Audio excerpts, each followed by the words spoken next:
see, and what are some of the things that you can talk about in terms of the broken ecosystem?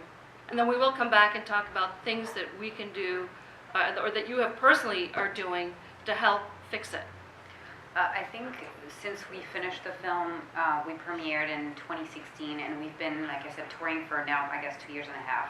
We went to schools, universities, corporations, conferences, you name it, like I said, around the world, like 30, 35 countries. What now I think is the priority after having seen a lot of things, that's why I'm excited for this panel, is really access to capital. And obviously the film shows it, so it was not rocket science to figure that out, but just noticing how small the changes have been, and that's why I'm excited for STI and other groups like that to exist. But the idea that we have to diversify investment, when we started the film, a lot of the conversation was, oh, let's get women, you know, the lean in movement, let's get women to be more confident, to pitch differently, to be brave like the boys, etc. And now, thankfully, the conversation is more around systemic issues, like, okay, we can do our part, but what about the rest of the society? Like, how do we actually break down those barriers that are keeping women, especially women of color, from getting funded?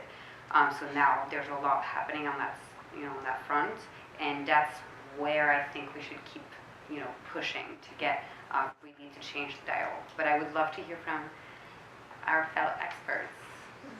So Jenny, over to you. I think it's tough. I found it's the first time I've seen the movie. I've known about it for a while, but certainly a little depressing. And the impact of Me Too on it was also super interesting. I think that really stuck out. That there is a big change, and there's a big change that even through the movie, there's the impact of Me Too in that movie, which I think has been interesting. So I think that there's a much higher awareness and I think that we've moved the needle more than we think that we have. When I think about women have only been allowed to borrow money in the United States on their own without their husband's signature since the 70s. 76. Yeah, that's not a long time. And so when you look at what's going on in the world today with women, it's actually it's a bigger change than we think when you look at the short time period that we're covering compared to men who've been eternally allowed to be in charge of their own destiny and be in charge of their own financial space. So I am hopeful for where we are, but I think that there is a lot of I feel very, very clearly that there's a lot of division in the space, and I feel like women are very separated from each other, and they're not sure what movement to join or how to get somewhere, and their access to big capital is very limited. And until we get access to big capital for women, I think that we're not going to move the needle further than we want. So we need the funds of funds, and we need them to be attached to big money, because until we start playing at that same level, we're not going to make the change. That's where I look at it. Suma? Yeah, those are great points. So I guess I have a couple thoughts on this.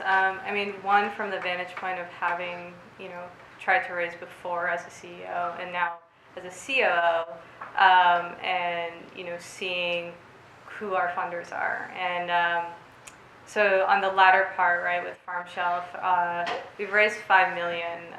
Not one of them is a woman. And our CEO, love him, Andrew, tall, good-looking, dirty blonde, blue-eyed, like Patagonia wearing, just like on the cover of Forbes. Like he will be on the cover of Forbes one day. And the people we attract as funders are the CEO of Goldman Sachs, the CEO of Levi's, the CEO of Albertsons. Love walking into a room with them because they're these polished men, well-dressed, super fit, right? But like attracts like, and that is literally all of our funders.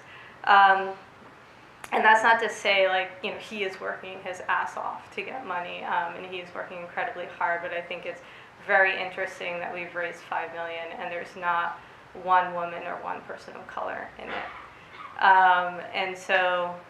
It speaks to a stereotype, right? And there is truth behind it. And so I guess for me as a CEO, I'm kind of benefiting from that in the sense that that's his strength, and that for me I can run the business, right? And that's where I'm I'm sitting in.